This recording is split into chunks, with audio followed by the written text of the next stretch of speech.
Assalamualaikum warahmatullahi wabarakatuh.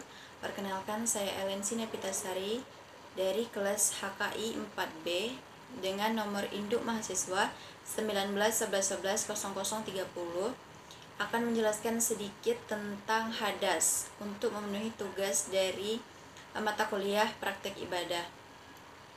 Hadas adalah segala sesuatu yang dapat membatalkan wudhu atau tayamum sehingga menyebabkan tidak sahnya sholat. Hadas ini terbagi menjadi dua jenis, yaitu hadas kecil dan hadas besar.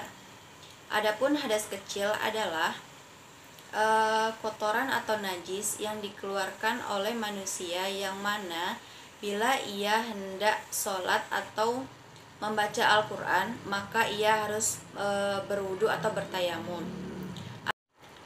Adapun hal-hal yang dapat menyebabkan seseorang itu berhadas kecil, yaitu yang pertama, karena keluar sesuatu dari dua lubang, yaitu kubul dan dubur. Dan yang kedua, karena hilang akalnya, baik karena mabuk, gila, atau sebab lain seperti tidur. Rasulullah Shallallahu Alaihi Wasallam bersabda yang artinya, telah diangkat pena itu dari 3 perkara, yaitu dari anak-anak sehingga ia dewasa atau balik, dari orang tidur sehingga ia bangun, dan dari orang gila sehingga ia mendapatkan kembali akal sehatnya. Hadis riwayat Abu Dawud dan Ibnu Majah. Dan yang ketiga yaitu karena persentuhan antara laki-laki dan perempuan yang bukan mahramnya tanpa batas yang menghalanginya. Dan selanjutnya, karena menyentuh kemaluan seseorang, baik kemaluannya sendiri ataupun kemaluan orang lain dengan telapak tangan atau jari.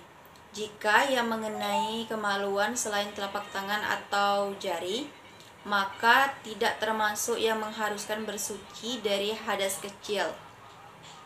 Adapun Rasulullah Shallallahu Alaihi Wasallam bersabda yang artinya, sesungguhnya siapa yang menyentuh kemaluannya hendaklah ia berwudu.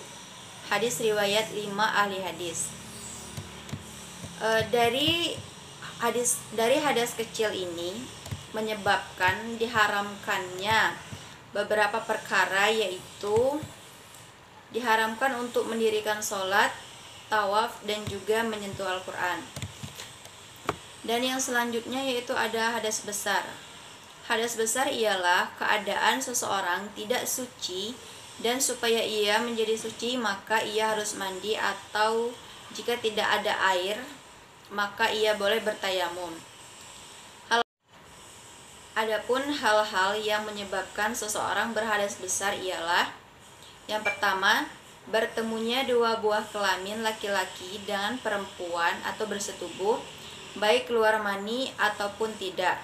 Rasulullah Shallallahu Alaihi Wasallam bersabda yang artinya, apabila bertemu 2 khitan maka sungguh ia wajib mandi meskipun tidak keluar mani. Hadis riwayat Muslim.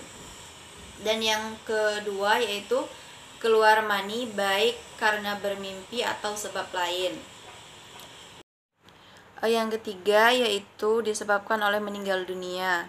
Hal ini berdasarkan dengan hadis Nabi yang artinya, tentang orang yang meninggal karena terjatuh dari kendaraannya, maka mandikanlah dia dengan air dan bidara, dan kafanilah dengan 2 kainnya. Hadis riwayat Bukhari dan Muslim. Lalu karena haid atau menstruasi, yaitu darah yang keluar dari wanita yang telah dewasa pada setiap bulan. Yang kelima disebabkan oleh nifas, yaitu darah yang keluar dari seorang ibu habis melahirkan. Dan yang terakhir yaitu wiladah atau seorang ibu yang melahirkan anak. Adapun perkara-perkara yang diharamkan dengan sebab berhadas besar adalah sholat, tawaf, menyentuh Al-Quran, membaca Al-Quran, itikaf, dan berpuasa, dan juga berijma. Baiklah, itulah penjelasan dari saya. Apabila terdapat kesalahan, saya mohon maaf. Saya akhiri. Wassalamualaikum warahmatullahi wabarakatuh.